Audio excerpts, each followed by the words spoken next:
శ్రీమాత్రే నమః. జ్యోతిషాస్త్రరీత్యా ద్వాదశ రాశుల్లో ముందుగా మొట్టమొదటి రాశి మేషరాశి. అశ్విని నక్షత్రం 1, 2, 3, 4 పాదములు, భరణి నక్షత్రం 1, 2, 3, 4 పాదములు, కృత్తికా నక్షత్రం మొదటి పాదానికి జన్మించిన మీరు మేషరాశి వారిగా పరిగణించబడుతున్నారు. ఈ నెల మీకు శుభాశుభ ఫలితాలు ఎలా ఉన్నాయి అని చేస్తే, కొద్ది ప్రయత్నంలోనే ముఖ్యమైనటువంటి పనులన్నీ కూడా మీరు సాధించుకునే అవకాశాలు ఉన్నాయి. చిన్న చిన్న సమస్యలు వస్తుంటాయి. ఎందుకంటే 7:30 శని మొదలైంది, ఏదో ఒక ఫోబియాలోకి వెళ్ళకండి. 7:30 శని జరుగుతుంది కానీ మిగతా గ్రహాలన్నీ బాగున్నాయి కదా. వివాదాలు ఏమైనా ఉంటే అందులో నుంచి బయటపడతారు. ఉద్యోగంలో కొన్ని శుభ పరిణామాలు చోటు చేసుకుంటుంది. కమ్యూనికేషన్ నైపుణ్యం పెరుగుతుంది. వృత్తి జీవితంలో రాబడి ఇబ్బడి ముబ్బడిగా పెరుగుతుంది. వ్యాపారాల్లో ఆశించిన అభివృద్ధి ఖచ్చితంగా జరుగుతుంది. బాగా చెప్తున్నాను, కొత్త ప్రయత్నాలు ఏది చేయకండి. కార్తీక మాసం వరకు కొత్త ప్రయత్నాలు ఏది చేయకండి. ఉన్నదాన్ని కొంచెం చేసుకోండి. ఖచ్చితంగా అనుభవజ్ఞ వ్యక్తులతో సహాయం చేసి ఇది నేను చేయొచ్చా లేదని చెప్పండి. మీరు సొంతంగా నిర్ణయం తీసుకుని ఇబ్బంది పడకండి. అదనపు ఆదాయం పెరిగే అవకాశం ఉంది. ఆర్థిక సమస్యల నుంచి చాలా వరకు విముక్తి పొందుతారు. లీగల్ యాక్టివిటీస్ ఏమైనా కోర్టు కేసుకి సంబంధించిన ఏదైనా ఉంటే కూడా అది మీకు తీరే అవకాశాలు కనబడుతున్నాయి.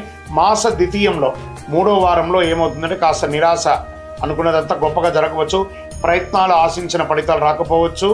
ఈ నెలలో రిస్క్ తీసుకోవడం మానుకోండి. నిరుద్యోగులకి ఆశించిన ఉద్యోగం లభించే అవకాశం ఉంది. సహోద్యోగులు మరియు ఉన్నతాధికారులతో సంబంధం బలపడుతుంది. గతంలో ఉన్న అపోహలు తొలగిపోయి కార్యాలయంలో సానుకూల వాతావరణం అనేది వస్తుంది. ఆదాయానికి ఆరోగ్యానికి ఇబ్బంది ఉండదు.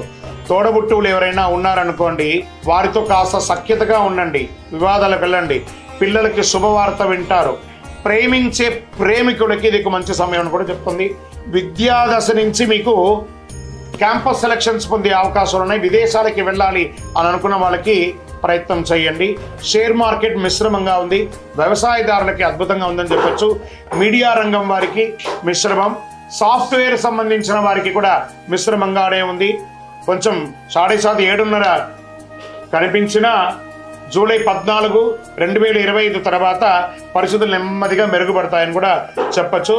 జూలై 6, 7, 2025 4:01 మధ్యాహ్నం నుండి 9, 7, 2025 3:15 ఉదయం వరకు చంద్రాష్టమం ఉంటుంది. సానుకూలమైనటువంటి రోజులు జూలై 2, 5, 10, 13వ తారీఖున. అదృష్ట సంఖ్యలు ఈ నెల 4 మరియు 9. ఆరాధించాల్సినటువంటి దేవతలు పూజలు ఏమైనా ఉన్నాయనుకుంటే సూర్య భగవానుని ప్రార్థించండి. ఆదిత్య హృదయం పఠించండి. దక్షిణామూర్తికి శివాలయంలో ఉత్తర భాగంలో ఉంటుంది. ఆ దక్షిణామూర్తి స్వామి వారిని నమస్కారం చేయండి. శనివారాల్లో శివుని ప్రార్థించి నవగ్రహ ప్రదక్షిణ చేసి శని భగవాన్ని ప్రీతి పొందండి. దేహి మే బుద్ధి వైశిష్ట్యం, దేహి మే నిత్య యవ్వనం, దేహి మే పరమ ఆనందం, దేవదేవ జగత్పతి అని చెప్పండి. పరిహారం ఏమైనా చేయాలనుకుంటే సూర్యుడికి మందారం పువ్వు ఆ సూర్యుడికి చూపించి మీ పటాల దగ్గర పెట్టండి. ఆదిత్య హృదయం బాగా పారాయణించండి. మీ యొక్క ఇంటి ఇలవేల్పును ప్రార్థన చేయండి. ఇంకనూ సకల దోషాలు తొలగాలంటే అతి శక్తివంతమైనటువంటి కరుంగాలిమాలను ధరించండి. ఈ మధ్య కరుంగాలిమాల చాలా ప్రాముఖ్యమైంది కదా. ఇది 48 రోజులు పూజ చేసి చండీ సుదర్శన హోమాదుల యొక్క సంపుటి అంతా కూడా చేసి మీకు అందిస్తున్నాం. ల్యాబ్ టెస్ట్ చేసి కావలసిన వారు మా కింద కనబడుతున్నటువంటి నెంబర్కి మీ జాతకం కావాలంటే జాతకం కావాలి, మాల కావాలంటే మాల కావాలి అని చెప్పి వాట్సాప్లో కావాలంటేనే వాట్సాప్ చేయండి. మా అడ్మిన్ మీకు రిప్లై ఇస్తారు. విజయోస్తు.